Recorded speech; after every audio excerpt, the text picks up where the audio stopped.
calling 2024 CR 012731 State versus Cody Lane Cross. Could I have parties announced for the record for the state? Defendant for the state of Texas. Defense. Morning, Judge Mark Garland for the defendant, Cody Kraus. And are you Cody Cross? All right. You entered a plea of no contest to count 4 on February 3rd. The state waived counts 1, 2, and 3 without objection. And defense counsel waived a PSI. Is that correct, defense? Yes, Your Honor. All right, so we're here for sentencing. According to your plea bargain agreement, the state is proceeding on count 4 only. They're asking that your punishment be assessed at a cap of 6 years. In 2024, Cody Lane Cross stood in a Texas courtroom to be sentenced after pleading no contest to a felony charge. As part of the plea deal, the state agreed to drop 3 other counts and cap his punishment at 6 years in prison plus a $1,500 fine. $1,500 fine. The state will make no recommendation to your application for community supervision. And the state opposes your application for deferred adjudication. This is run concurrent with 2024 CC 742862. State is taking into consideration 2024 CC 742860 and 2024 AL 004803. $500 fine, but there was more at stake than prison time. Cross's attorney argued for deferred adjudication, a form of probation that could spare him from carrying a permanent felony conviction. Without it, his lawyer explained, Cross would struggle to find steady work and rebuild his life. The defense pointed to Cross's troubled past. Defense, do you have any witnesses? I don't, Your Honor, but an issue that arose at the last date that the court was ready to sentence Mr. Kraus was you had asked me to contact the Durant County, Oklahoma clerk for purposes of trying to find out what was going on up there, and I have some information for the court. Oh, yes. So, Your Honor, he's got a 1 case number with 2 misdemeanor charges in Durant County, Oklahoma.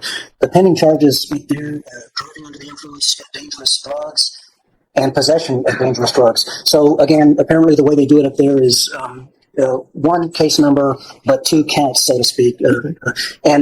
So going further, in my conversation with the clerk, again, I know this is hearsay, but having heard no objection, I wanted to tell you that what the clerk represents is including a difficult childhood in the foster care system. They also highlighted that Kraus had already spent significant time in jail, suggesting he had faced real consequences for his actions.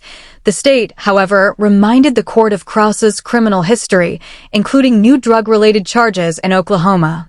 They strongly opposed deferred adjudication and pushed for prison time.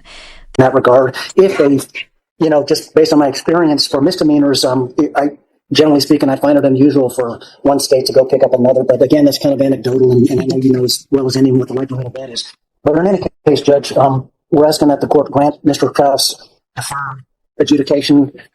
And I know that probation has also been applied for, and that the state is neutral on our application for probation. But it's our position that if you give him regular probation, then he'll be somewhat hamstrung in terms of his ability to obtain gainful employment because he'll have a felony conviction. So, with all due respect, we'd ask that if he has a chance at some sort of community supervision, that it be deferred so he's not addled with the felony conviction if he goes forth and tries to succeed. And just as a reminder for the court, we had a witness named Ms. Regalado, who's here again today, that testified about his time in the foster care system and stuff like that. So he's had a rough go of it. And then finally, I'd ask the court to take notice that his actions have not been without consequence. He's done a lot of days in jail. And so, again, we're asking the court to grant him deferred adjudication at this time. They strongly opposed deferred adjudication and pushed for prison time. The judge carefully weighed both sides. All right. And the court remembers the previous testimony. And correct me if I'm wrong, if my memory is wrong, but I believe the witness testified that the complainant was not supposed to be on the housing. It was just the defendant. And the defendant allowed or requested that the complainant be under his housing so that she and her children would have a place to stay. Is that correct? One detail complicated the case. The victim had been living under Kraus's housing voucher, even though she technically wasn't supposed to be there. Kraus had taken her in, along with her children, so they wouldn't be homeless. The judge admitted that without that fact, she would have had no hesitation in sending him to prison.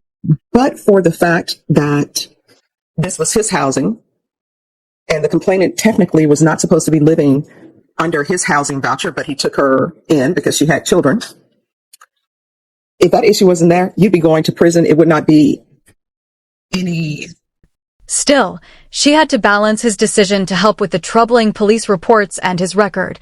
Cody Lane Krause faced the judge once again, this time for breaking the very rules that had kept him out of prison, according to police reports. Krause had been ordered to stay away from Jasmine Nunn, the mother of his children. For me, as far as sending you to prison. But I have to sort of weigh that. But then on the other hand, I'm weighing it with what I'm reading in the police report. That's an issue for me.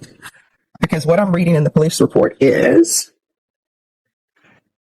she called saying that you were in violation of your bond and were attempting to break down her door, which is your residence, and that you were just placed in jail for the same thing. And you had the no contact order in place, but you still went over there. So I don't know if you want to address that. But shortly after being released from jail, he went straight back to her residence. Witnesses said he tried to kick in her door, threw rocks at the home, and threatened people inside. Officers arrived to find shoe prints on the door and Krause still outside, insisting it was his home and dismissing the situation as just a misdemeanor.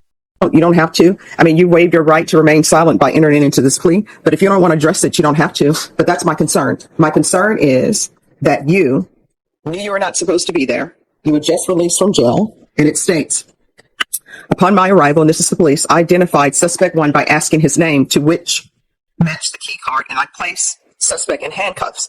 Suspect stated he just got out of jail at approximately 1 a.m. and arrived at the location. The judge didn't see it that way. Not only was Krause violating a protective order, but he also resisted officers, kicked the patrol car door, and made violent threats against others. In court, Krause tried to explain himself. Place to sleep. Suspect stated that the listed location was his home and that he did not know he had a protective order. Suspect, however, contradicted himself by stating he made contact with witness 1, that's Jasmine, through the phone, asking witness 1 to leave. I explained to suspect that he was not allowed to have any contact with witness 1. Suspect stated he did know he had no contact order with witness 1 while in the back seat of my patrol car. They patted you down for weapons, and while in the back of the patrol car, I gave commands for suspect to move his feet inside the patrol car, which suspect became non-compliant. I informed suspect it would be in his best interest to comply, so he would not catch an additional charge for resisting arrest, search, and transportation. Suspect stated it's just a misdemeanor. He said he had only wanted a place to sleep and argued that Jasmine was the mother of his biological children. He admitted he had made mistakes, but begged for probation, saying he had learned his lesson during the 5.5 months he had already spent in jail. The judge, however, was unconvinced. The other problem is, witness stated officers were at the listed location earlier this morning. Witness stated that during that incident, she reported the suspect calling her, threatening to harm her, and suspect stated he was going to show up to the above listed residence. And so there's a police report for that. And then it says you showed up at the above listed residence at approximately 5:55 hours by transportation of the via bus to the residence. Witness then stated prior to Officer Watts and my arrival, suspect was attempting to enter the residence by kicking the door with his foot and hitting the door with a rock. I observed what were shoe marks located on the door near the lower side of the door handle. She reminded him that a protective order is not a suggestion. It is a court order. By ignoring it, Krause showed the court he could not be trusted to follow the rules of probation. She also criticized his poor judgment in allowing unrelated people to live in taxpayer-funded housing meant for him, Jasmine, and their children. You call it having a big heart, she said, but it isn't your money. It's the taxpayers' money. You want to say anything? Your Honor, You want to raise your right hand? Do you solemnly swear affirm the testimony you give will be the truth and nothing but the truth, so help you God? so, All right, and then it says, suspect stated that when he showed up to the residence, he was going to kick witness 2, Christopher Nunn, in the head and stomp on his chest. Suspect then made threats to witness 3, Dylan Moore, stating he was going to catch him and beat him up. All right, what would you like to say? so with that being said, I know what the paperwork says, Your Honor, and I'm sorry, you need to speak up. I can't hear you. I know what the paperwork said, and I understand that's, that was who I am, who I was. In these last 5.5 months that I've been incarcerated, I've learned my lesson. I have time to sit down and think. Me and Jasmine have kids together, which are currently in foster care right now. No, no, when you say you all have children together that are currently in foster care, your witness testified at the previous hearing that Jasmine needed a place for her and her children to stay. Usually when people say her children, that means that they're not your biological children. They're my biological children. They are your biological children? Okay. I don't know why she said it was like that, but they're my children. They live in your house and in your house. I just had a baby girl. All right, that changes things for the court. That changes things for the court then because And you're putting strangers around your kids. Ultimately, the judge announced her decision. 5 years in prison to run concurrently with his other cases. She granted him credit for time already served and recommended that he enter a therapeutic program while incarcerated. Krause asked, I thought this was a complainant who just needed a place to stay with her children. That's the way the testimony was given to me, that they were not your biological children. This is the mother of my children. Okay. We've been together for it would have been 5 years since last year in November.